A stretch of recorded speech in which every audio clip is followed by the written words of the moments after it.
I'm Susan Rasky. I'm a visiting faculty member here this semester. I on the faculty of the Journalism School at UC Berkeley. We have an extremely distinguished panel, and I hope for the sake of both the TV and for speed and moderator's prerogative, that I can introduce them one at a time as they go, ask them one nasty little question that, to help focus them, and then urge them to be as brief as possible, in fact, in their prepared remarks, so that we can have time for them to scream at each other and you to scream at them, all right? So that seems very upholster-like. Well, anytime there needs to be screaming, I'm going to leave it to you, okay? Okay. I want to start, I thought I would start in the order of their coming on the Washington scene, if you will. And to my immediate left is Will Marshall, one of the founders of the New Democratic Movement. You know him as a part of as president of the Progressive Policy Institute, a think tank affiliated with the Democratic Leadership Council. And so I want you to start, and I hope somewhere as we get to all the rest of you, you guys will answer the question, why do I need a scorecard to keep track of your names? Why do your names all sound like each other, which no human being can remember? And Will, if you don't talk about Mark Warner, will be very disappointed. Okay, go ahead. Well, thanks very much, Susan. I appreciate the chance to join some friends and colleagues on the panel. I'm not exactly sure what the topic sentence is, so just stop me if I start wandering off the message here for this event. But I think it's about message machines and the democratic effort to catch up with what is seen to be a much more effective Republican message machine. And I will just try to unburden myself of three quick thoughts on that. First is that keep in mind, and Rob and I have both done this history pretty exhaustively. I know that he has, and I spent a lot of time looking at the efflorescence of conservative think tanks after Barry Goldwater's defeat and then all the other institutions that cropped up. Just keep in mind that the ideas and the philosophy came first. Fox News and the Weekly Standard and the Washington Times did not precede 10 or 20 years of really hard thought and battling on the right over what their message should be. They didn't go back and say, we want a better version of Goldwaterism. They said, we want a modern conservatism, and we've got to return to first principles. We've got to raise the standard of our critique of democratic programs and liberalism, the New Deal. And we have to argue among each other about what a new conservative governing philosophy is going to look like. And that's what they did. And it kind of culminated in 1980 in the, with the Reagan campaign, and Heritage sort of had its a moment in the sun, and there was something like a conservative governing agenda that was more than just a bunch of reflexive reactions to New Deal liberalism.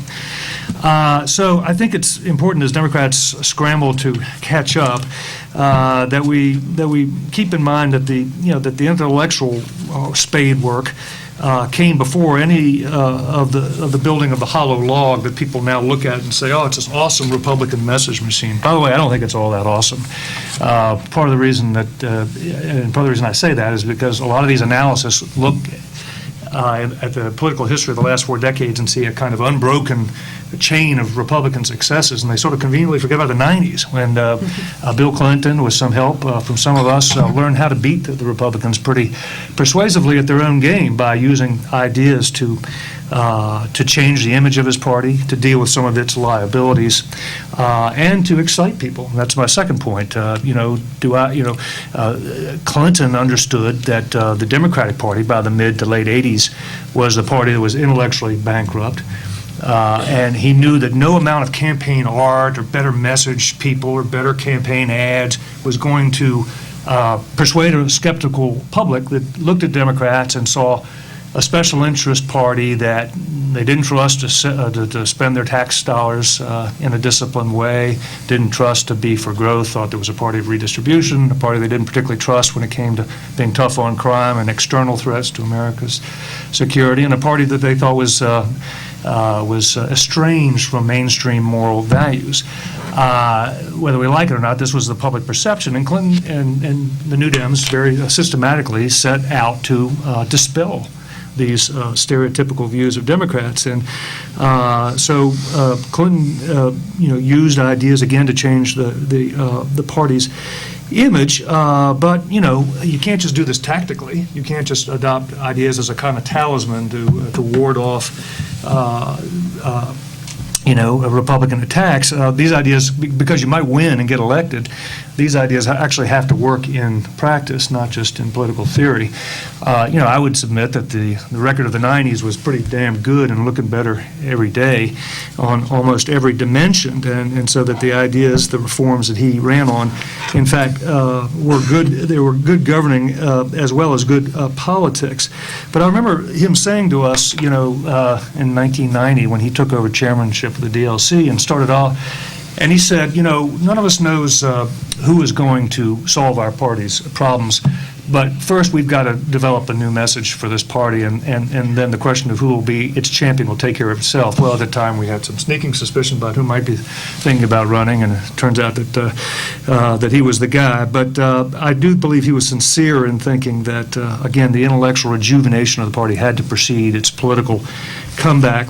And just one other thought about that, Clinton developed some generally new perspectives, and his burden was to convince his fellow Democrats that there were new and better ways to advance traditional liberal and progressive goals, and that was a very hard thing to do, and there was a lot of broken china along the way. But those ideas generated a lot of energy. In the 90s, in 92, in that election, there was a wide open window, great public receptivity to hear something new. They saw both parties as brain dead. Remember, Clinton talked about the brain dead politics of the right and the left. They were very receptive to new ideas. It generated energy, brought him support from unsuspected quarters, allowed him to win groups in the electorate that hadn't been voting Democratic for about 20 years. And it enabled him to do something else. My friend Stan Greenberg, Clinton's pollster in those days, called it winning the ideas primary. Before the first voters were heard from in Iowa and New Hampshire in '92, Clinton had appeared in innumerable candidate forums with a crowded field of people. In those days, he was not seen as the first-tier candidate. I was going to be Mario Cuomo or Ted Kennedy or somebody like that. But, he just ran circles around him because he had put in 2 years of hard thought about a new message, which he encapsulated opportunity, responsibility, and community, and was able to connect the dots pretty well. And it just, you could tell it in the debates. He was just way ahead of the rest of the candidates. So if people think that ideas don't matter in politics, they ought to go back and look at that race, because only in retrospect does Clinton look like the world historical genius that we now all assume he is. In those days, he looked like a second-tier candidate from an impossibly small backwater state who didn't have much of a chance to play on the national stage. Third and last point is just to look at the new labor experience in Britain, because they learned very much from the Clinton new Democratic renovation of the Democratic Party ideology, and Tony Blair and Gordon Brown were over here a lot, and their people. And they, very consciously set out to do the same thing, only they did it in the context of a much more disciplined party, where you can take your party to one of these shabby seaside resorts in England and actually force them to change their doctrine, to get rid of, their socialist doctrine and adopt a kind of what Blair described as a modern social democracy. The result has been, despite, the impression is that Blair is very unpopular in his party, and that's partly true, but he's also the dominant figure in British politics. He's transformed it utterly. Labour never won three straight elections, actually never won two straight elections in Britain before. And I was over there for their Manchester party conference to hear Gordon Brown, who's Blair's heir apparent, pledge to continue on the modernizing and reform path. And Blair gave a great speech there in which he said, look, the battle here now is to develop the reformist ideas, a new set of reformist ideas. The ones I took to the British public in 1997 aren't doing it anymore. We need a new set of reforms that speak to a whole new set of issues facing the British public. And the great battle with the Tories is to see, which party is going to be a credible agent of reform and change. And I would submit that the fact that Labor is determined to hold on to that mantle is why they're in power, and Democrats sort of getting away from that is why we didn't do so well in 2000, 2004. So with that, I'll yield. All right. And next in line and in time, I guess, is John Halpin, who's a senior fellow at the Center for American Progress. He focuses on progressive theory, strategy, and opinion analysis, and he is part of the advisory group that decides where the center is going to devote its programmatic resources. And I want to know what was wrong with the Third Way, that you needed to establish a new think tank whose name confuses me with other think tanks.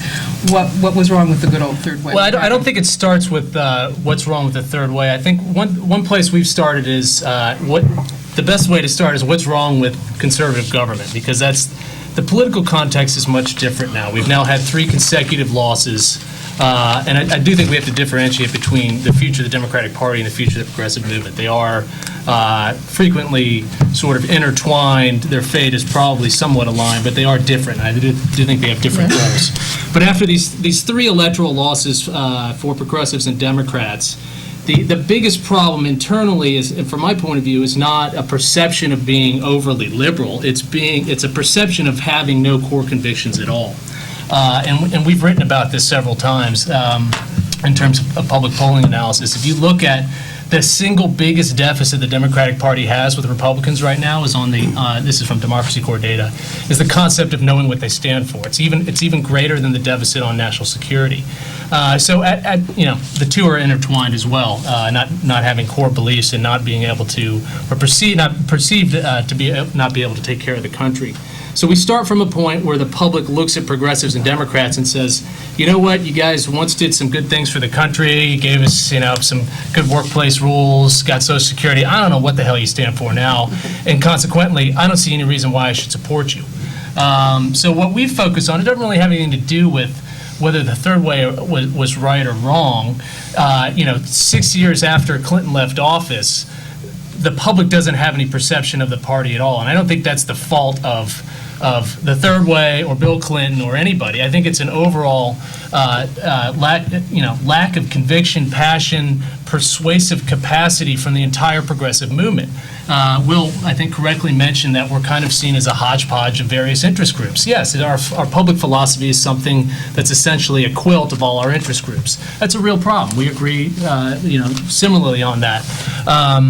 Most of the things that we like to stand for, we've kind of moved away from. So when the center was founded, we didn't. It wasn't in response to what was happening internally on the center left and the left of the Democratic Party. It was more, we're kind of getting worked by the right here. Can we set up some large-scale institution that can work on media, public philosophy, hard policies, do things at the executive and congressional level, do things at the state level, try and fill a huge number of gaps in the infrastructure of the left, to try and build up this idea of certain core convictions, a concrete agenda, a smart, fast, reactive media response capability.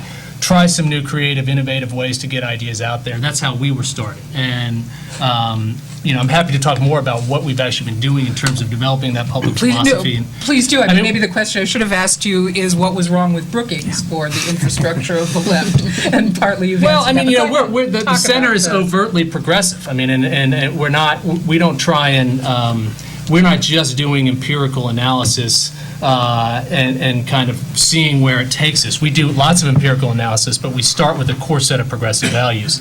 And one thing that might be helpful to understand, personally, I talk a lot about the common good, as a lot of other people have. My own personal philosophy, I grew up in a conservative Republican family in Lynchburg, Virginia, home of Jerry Falwell. There were no Democrats if they were there. They were right-wing, and I'd never heard the word liberal till I got to Georgetown, where the Jesuits got their hands on me and Bill Clinton ran for president. So that's my background. And so when I come to my personal political philosophy that, I can't claim as the institutions, but I work there. So it's a blend of Catholicism of the Jesuit variety with a focus on sort of service and duty to others, human dignity, decency, the liberalism of the founding, which is primarily around human freedom, democracy, rule of law, ideas from Jefferson and Madison, communitarian ideas, de Tocqueville, Charles Taylor, Sandel, Etzioni, notions of family, community, civil society, and then the favorite part of it, which is sort of the reformist element of the progressive era, primarily kind of that balancing corporate power with a strong national government, trying to balance self-interest with the needs of society that you saw in Teddy Roosevelt and others. So when I look across all four of those things that are my mix, I don't have one philosophy that's, say, libertarian like Cato or something like that. The one strand I see coming out of that's consistent across all those values, which are actually quite diverse, is this notion of trying to attain or govern for the common good. And so that's what we've been trying to develop that concept. We're doing a big conference next week, actually, with President Clinton's giving a keynote address for us at Georgetown on this. And we're trying to develop a whole policy agenda underneath that, which I'd be happy to give you in more detail, but I don't want to take up too much time. But so it's not, we're in response to the right. Let me just say that when we talk about the common good, what we're setting it up as is not a fight internally. We think it's actually a good umbrella concept. It's a long-standing philosophical principle. It's been around since Aristotle, if not earlier. It's in the founding documents of the country and all the great democratic presidents of the 20th century. This is something we believe in. We need to embrace it. And again, I think it can go from the center to, say, the nation left. And in fact, we've gotten a lot of positive feedback about the concept that way. The main thing is that this public philosophy is a countervailing force against conservative philosophy, which is primarily, it's very radically individualist in its orientation. So we're setting this up as, somewhat of a balance against a system now that, a philosophy that is telling people basically, you're going to rise and fall on your own. We're not going to deal with things collectively anymore. We're not going to take on big challenges. We're just going to leave it to the market. And if there are big social problems that emerge, it's usually the problem of individuals. So we're setting up our public philosophy and our policy agenda not as an internal fight, but as an umbrella concept and philosophy to use against the right, because that's the context we're in now. Even though 06 may look good, it's not going to be a realigning election in any kind of way. There may be some shift in power, but I doubt Bush and Rove weren't able to pull off a realigning election last time around. Democrats aren't going to be able to pull it off anytime soon. So, we are going to have to build a pretty strong public philosophical case with a real policy agenda behind it to get people, I think, to stay on the side and get up. So we're not just stuck at that 48% ceiling nationally. All right, thank you. I want to apologize if I seem quarrelsome by being so glib. I've sort of been thinking of the three of you as brains, muscle, and money. And so now I'm going to introduce money. Gee, Will, I think you won that comparison. You have to ask my wife about the muscle side. She might disagree. I want to introduce Rob Stein, who is a lawyer who ran nonprofits in the 80s, went on to become a senior strategist for Ron Brown when he was chairman of the DNC, chief of staff of the Washington office of the Clinton-Gore transition, and then at the Commerce Department from 93 to 95. But I think most important, at least for our discussion here, somebody who studied the Republican money machine and said, we need to do something like this on our side. So I want to know what you learned from studying the Republican machine, what you've built, and why it's so hard to find out about the and it's another name that I keep forgetting, Democracy Alliance, because all of the names are insane-making. But please, with that lovely introduction. Thank you. First of all, let me thank the University of California for holding this event, Jerry, to you, and Susan. And it's an honor for me to be with the other four panelists in this session. And I just want to say to the panelists in the first session, to Bill and to Duncan and to others, thank you. You have contributed tremendously to the body politic in America in the last 25, 30 years. What the conservative movement has done is precisely what was predicted and encouraged in Federalist 10, which is factions organize. And smart factions organize well, and they don't organize perfectly, and they have plenty of internal debates and divisions, and they're always fragile. But it matters how well organized a faction is, a party is, a movement is in the 21st century. It might matter more now than it did before. You maybe could get away with a little less discipline and organization in epochs past than I think is possible today. So I want to not disagree with what the general consensus here has been, that ideas are critically important, because I obviously agree that they are. They are essential, they are necessary.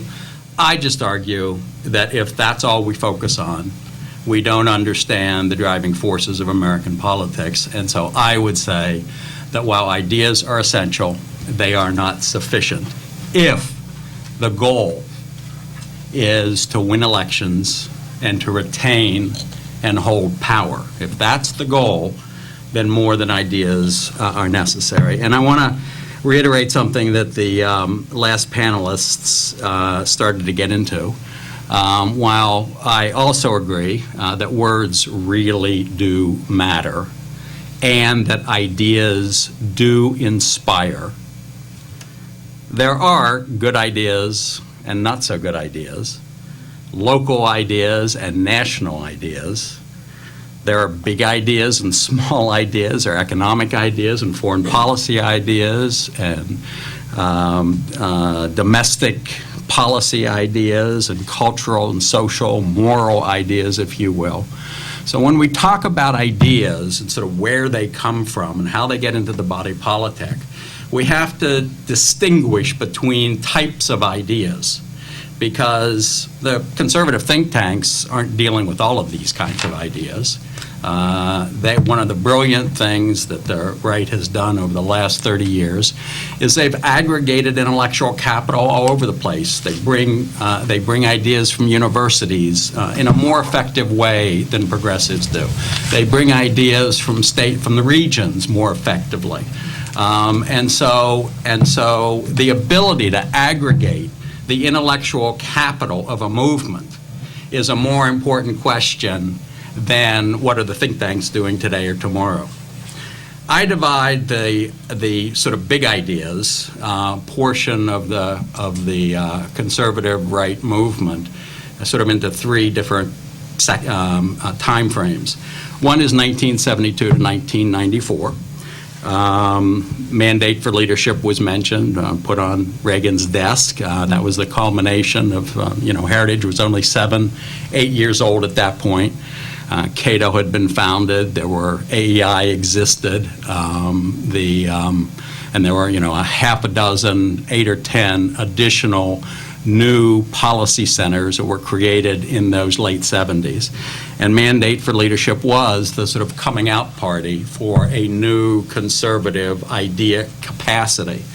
Heritage and AEI and Manhattan and Hudson get a lot of credit for that, and Olin and Coors and Scaife and Bradley created what I think of as movement philanthropy. They thought of investing in institutions that were connected to the political system and that were politically relevant, not just ideas for the sake of ideas. And they didn't, in the 80s, don't forget, have that many big public ideas. Lower taxes, obviously, supply side, lower taxes. Dismantling the institutions of liberalism, getting rid of the offices of economic opportunities and the Legal Services Corporation. That was Reagan's sort of first term. Welfare reform was something they had begun talking about and were promoting and thinking about, but obviously they didn't get very far with it in those years, other than to get it into public discourse, which was a contribution. So from 72 to 94, the ability of the right to move lots of different domestic and foreign policy and economic ideas in a policy and legislative sense was was in its formative stage. Then 1994, of course, was a contract with America. And what is very important to remember about the contract with America is that it is the culmination. It is a putting together, a packaging of a tremendous amount of work that was going on in the 80s and early 90s within the conservative movement. So let me just read you, because I'm sure most of you don't remember, the categories. So they had the Fiscal Responsibility Act in the contract number 1, the Taking Back Our Streets Act, the Personal Responsibility Act, the Family Reinforcement Act, the American Dream Restoration Act, the National Security Restoration Act, the Senior Citizens Fairness Act, the Job Creation and Wage Enhancement Act, the Common Sense Legal Reform Act, and the Legal Legislative Act. This was a statement that the conservative movement had been working through their academic and their regional and their national policy centers, aggregating their intellectual capital to deal with all kinds of issues. Not that they hadn't fully formed all of these ideas, but they had fully formed a number of them. And so they were able, Newt didn't make these things up. This was the product of that process. The conservative right couldn't really promote an affirmative agenda and have hopes of executing on it legislatively and persuasively until 2000, when finally they controlled all 3 branches of the national government. Well, I guess it didn't in 2000, 2002. But between 2002 and 2006, tort reform, school vouchers, No Child Left Behind, deregulation policy, health savings accounts, Social Security privatization, preemption as a foreign policy. These are big ideas, and these big ideas did germinate in the national, primarily in the national think tanks, which work together. They're sort of a mutually reinforcing strategic alliance, and they work together on any given issue, and they do the thinking and the writing and the legislative strategy and the media strategy. So it has become, relatively speaking, a highly effective capacity to both generate and package and promote big ideas. However, the forces of change, both people and institutions, are very nuanced and complex in the 21st century. There are 3 other critical drivers of a sustained movement for political change. The first is civic engagement and civic engagement institutions. And for the right, it's their activist base. And it is from the activist base that another set of ideas come. The ideas I'm going to mention now don't really come from Heritage and AEI, but they're important ideas in the political system. Stem cells and anti-abortion and censorship and gay marriage and anti-gun control. They come from the gun lobby, and they come from the consortium of evangelical or religious right organizations. They come from networks of community and state-based organizations. Civic engagement, institutions promoting ideas and mobilizing people for legislative and electoral purposes is a second driver of change in this political system. A third driver is captured media dissemination. And for the right, that means religious broadcasting, which has become a very effective tool to keep the evangelical religious right communicated with, watching, listening, learning from trusted messengers, Fox Network, the talkers, whatever it is, like 10 of the 14 top talkers in the country today are conservative. So they've developed a set of very specialized media dissemination vehicles which reach the various constituencies of their movement. So that's the third capacity. And then the fourth capacity that is critically important is leadership development. I'm not going to spend a lot of time on it now. Suffice it to say that the right has done a superb job of training their young leaders to have positions of responsibility and leadership within their movement. So change is a product of purposeful, intricate interaction among movement institutions and political organizations. So political change in the last 30 years is a product both of the conservative right's relatively coherent worldview and its fresh-sounding agenda for America, as well as the center-left's partially discredited and relatively stale-sounding agenda, as well as the conservative right's strategic, disciplined, coordinated, and well-financed apparatus, movement, and political, versus the center-left's relatively non-strategic, undisciplined, disjointed, and underfinanced approach to both movement and building politics. So whoever wins next month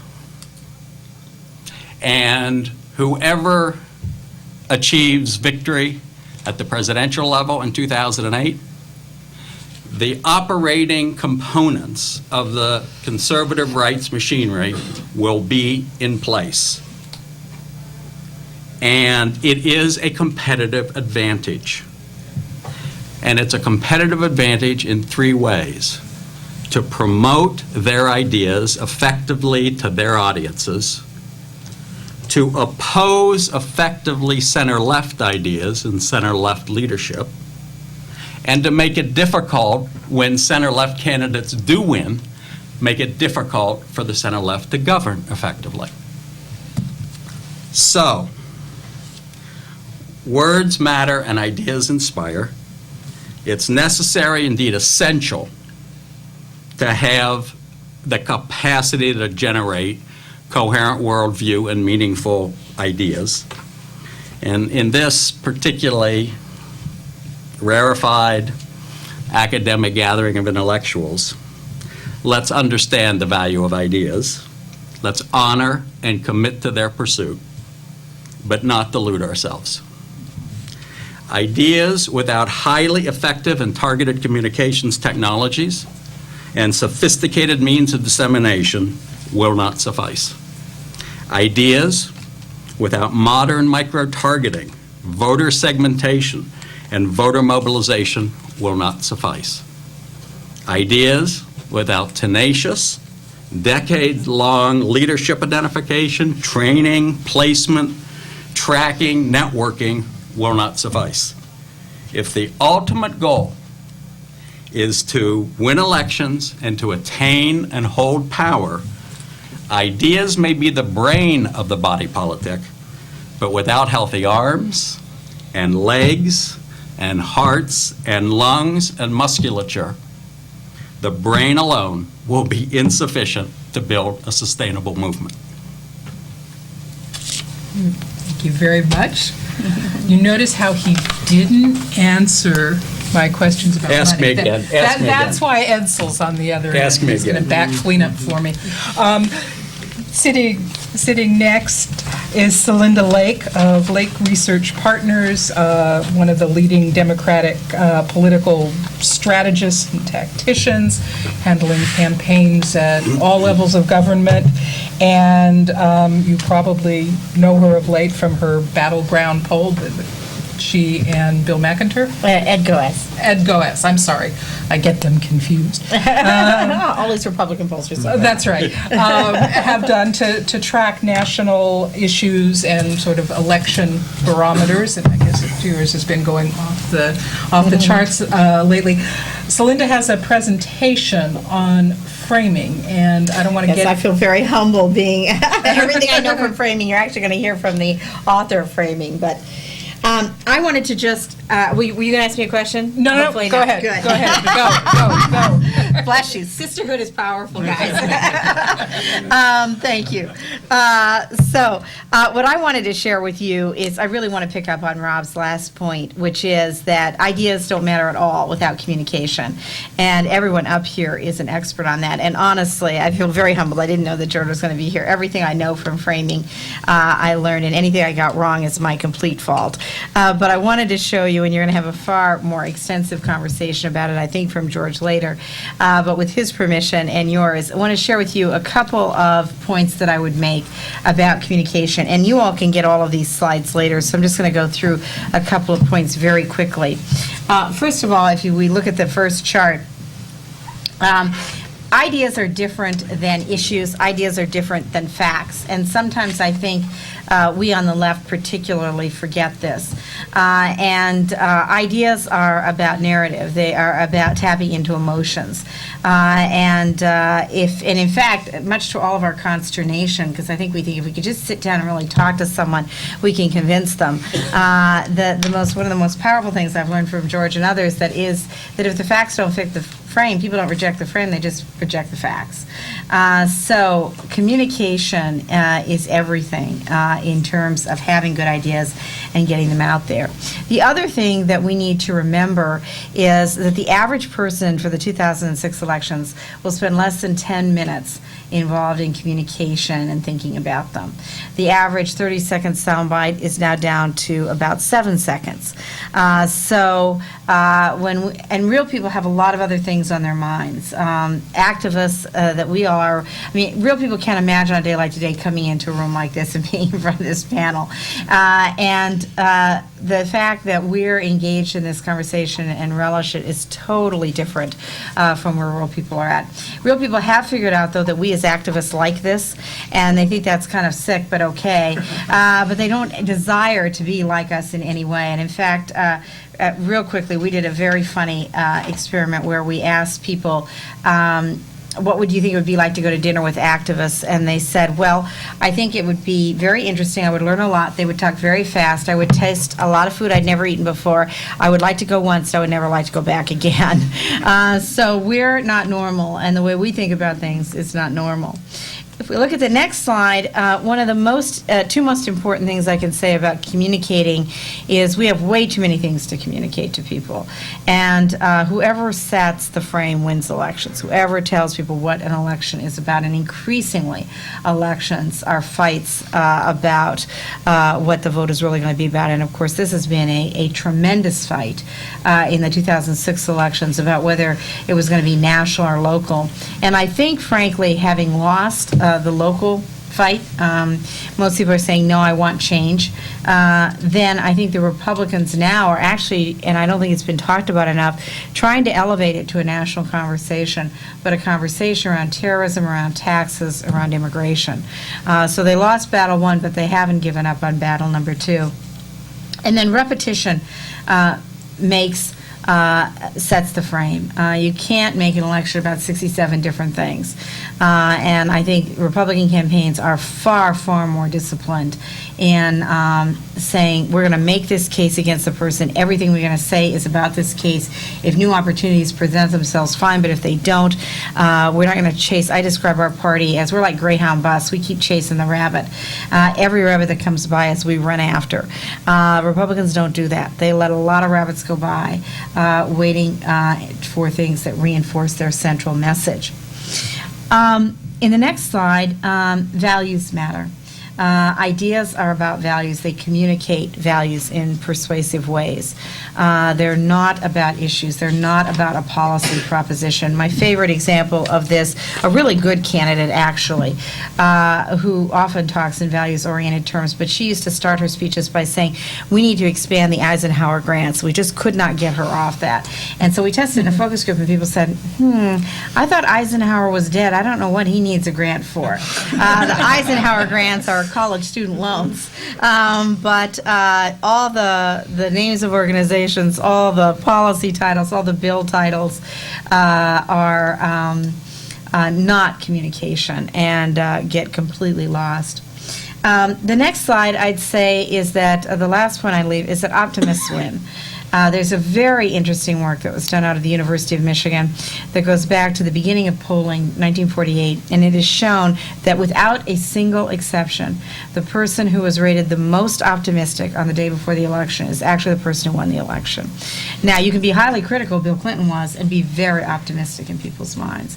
That is really true now, and it's something that I think we as progressives are frequently victim of. We're woe is me type people. Everything is bad, and everything is getting worse.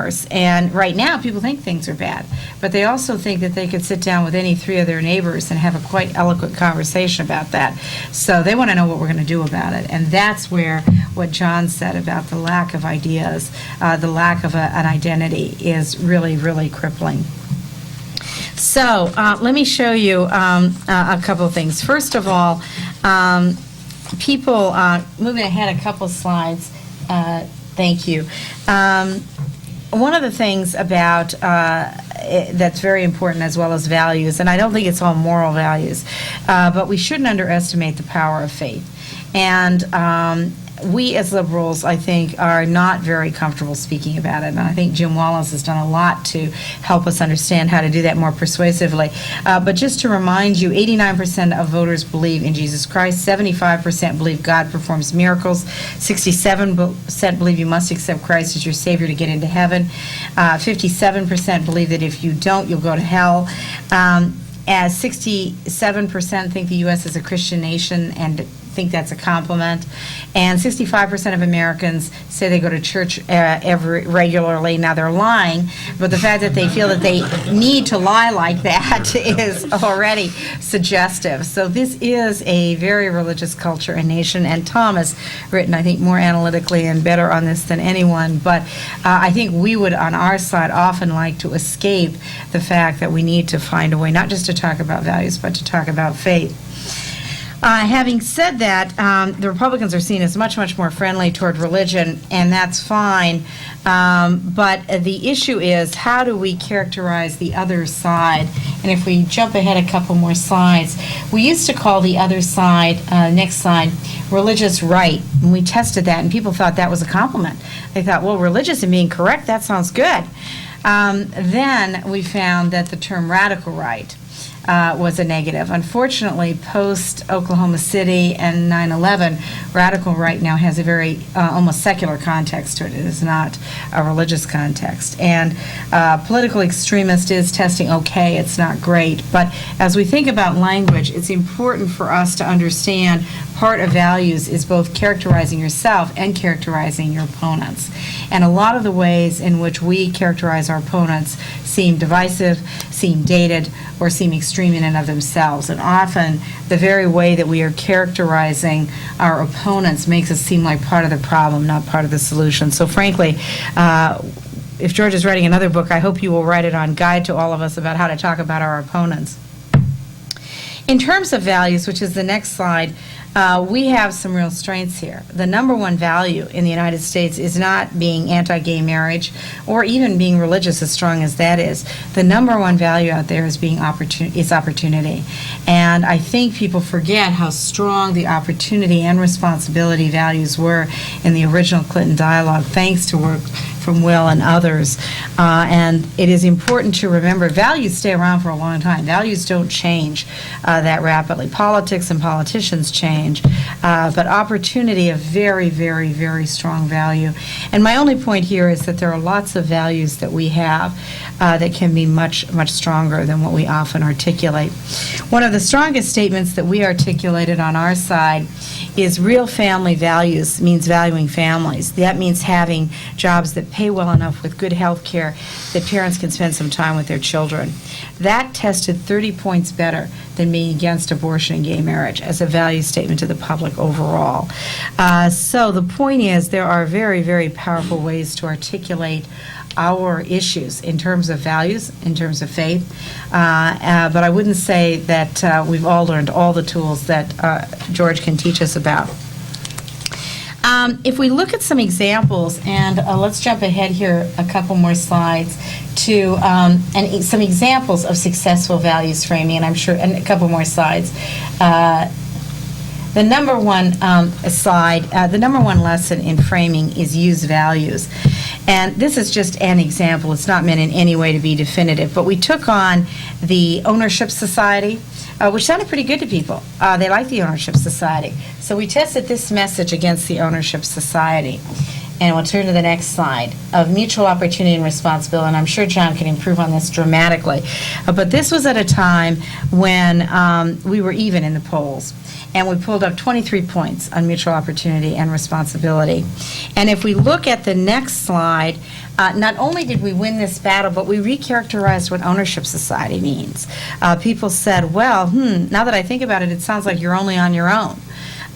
Where mutual opportunity society sounds like the common thing, everyone pays, everyone receives.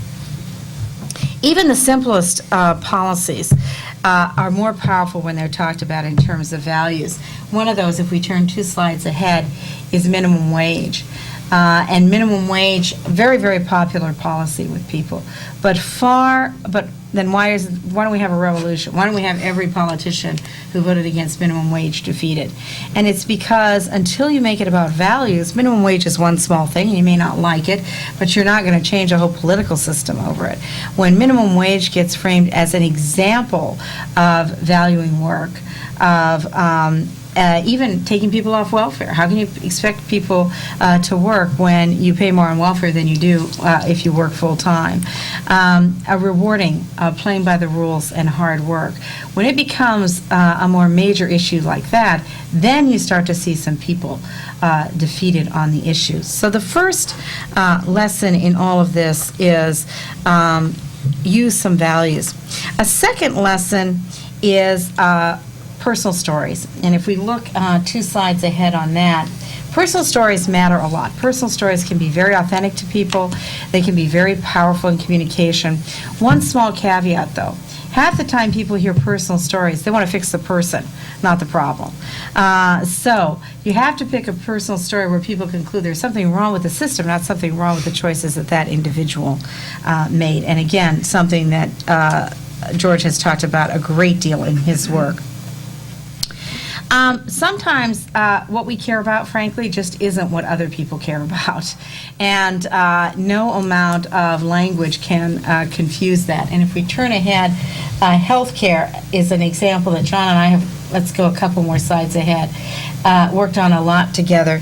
The problem with healthcare is real Americans are coming to the table, voting Americans, because they think healthcare costs too much. Liberals are coming to the table because we're upset that certain people don't have access to health care.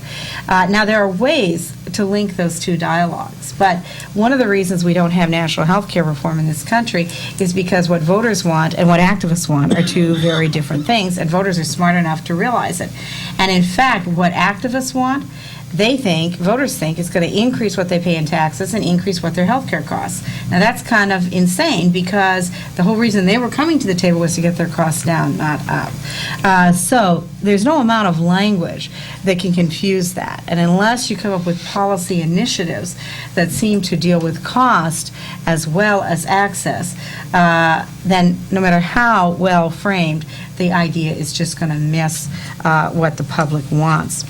Bill Clinton in 1991 and 1992 orchestrated a very effective campaign that really challenged the Democratic Party. It was designed to produce a new approach to politics and to issues. He used welfare reform. He used people who work hard and play by the rules. He had a whole lot of themes that worked very well, restoring Democratic support among basically white working class voters who had been abandoning the party in droves. He won the election, and he had Republicans terrified. I was covering Congress at that time, and they thought, this is a guy who really gets it. Then he just set about and he imploded even before he took office. He imploded during the transition period. He basically caved in on every one of the fronts that he had outlined in his campaign.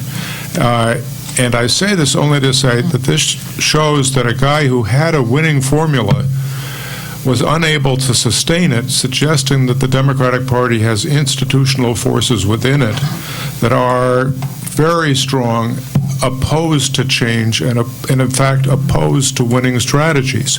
They are much more concerned with protecting their own interests. It's classic. The economist at Maryland had this theory of interest groups, and the more focused an interest group is on a single issue, often they are highly effective. And in this case, Clinton got eaten alive, and the result was the election of a Republican Congress in 1994, largely because of Clinton. The Contract with America did not win that election for the Republicans. Bill Clinton won that election for the Republicans. And it was because he failed to live up to his own standards that he had set.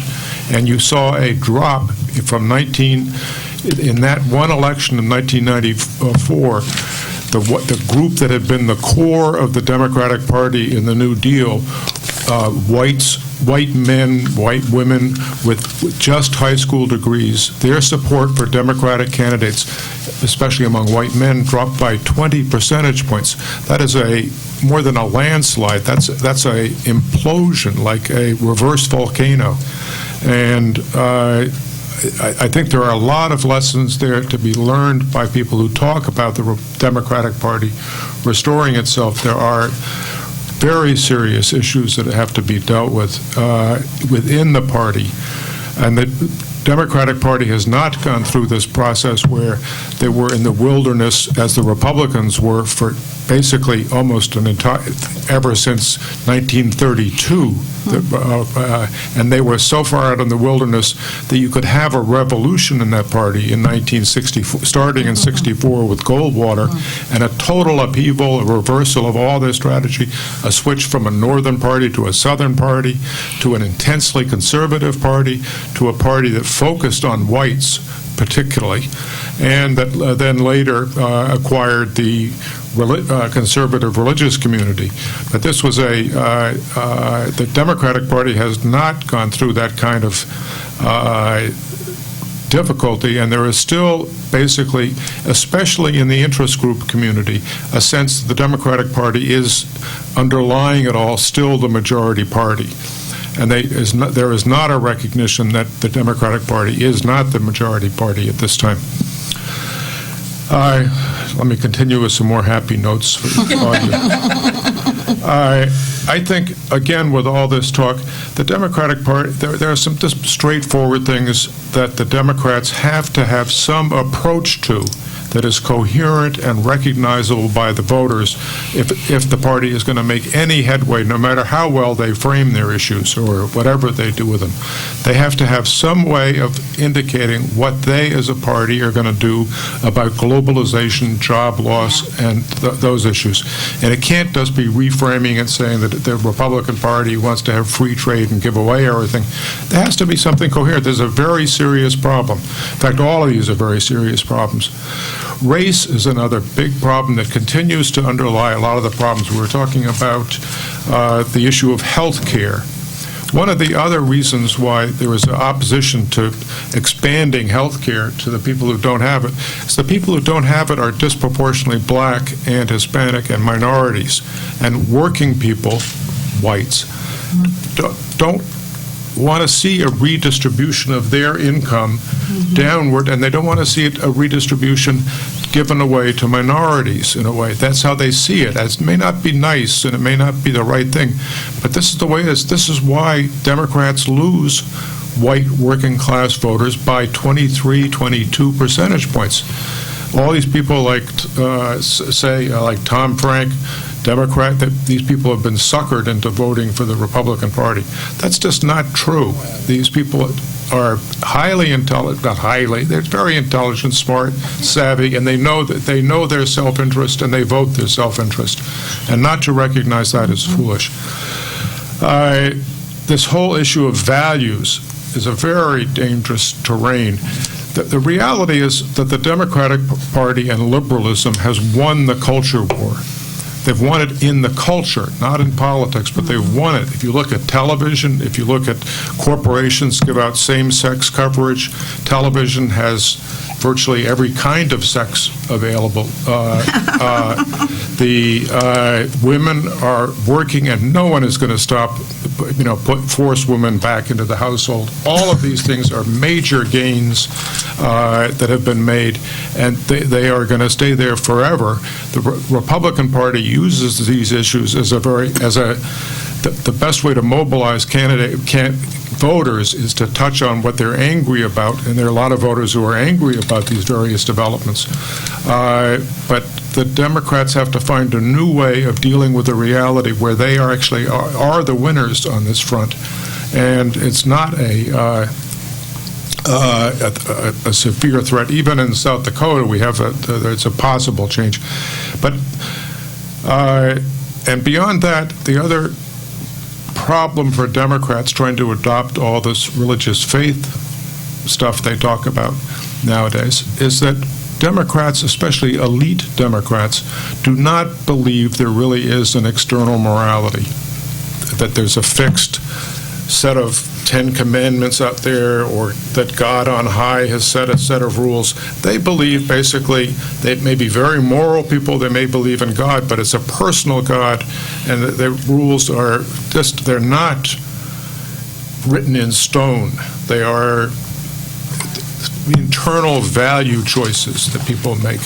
And so they're very difficult to suddenly try to present yourself as a devout person, especially if you're talking about Democratic elites. There are certainly many devout. Tim Kaine in Virginia is a devout Catholic. That's fine. But on the whole, it's going to be a rough sell for the party to try to go this route. Other key issues, just to go quickly through them, are that the Democrats have to have some way of addressing the financial crises in Social Security and Medicare. They have to have an approach to education that gets beyond accommodating the teachers' unions. Vouchers may not be a good idea. They may be a good idea. Merit pay may or may not be a good idea. But they have to be willing to consider these ideas. Privatization of Social Security may or may not be a good idea. But they cannot rule out different choices just because their interest groups are opposed to them. They have to rule out and make those decisions on the merits. Otherwise, they're not going to have credibility to voters, and they're going to have real difficulties. Let me conclude with just a final note of total pessimism, which is that perhaps what a lot of Democrats wish for is the restoration of the New Deal coalition and the idea that there was a Democratic majority that believed in an interventionist government, a government that served the public good and provided for others. But it may be that moment of liberalism was in fact the exception to American exceptionalism and not the rule, and that the real default position in America, when we don't have a Great Depression driving that kind of thing, and we don't have Great Depressions except once, there was one massive one, that in fact the real position of the United States is towards an individualism and a self-interest, pursuit of self-interest, competitiveness, that is different from what a lot of Democrats would like to see. On that note, let me kick it back to you folks, and let's go. All right. I'm going to thank the very distinguished panel and buy Tom's book, and we'll announce soon when he'll be back to hawk it himself. And thank you for listening.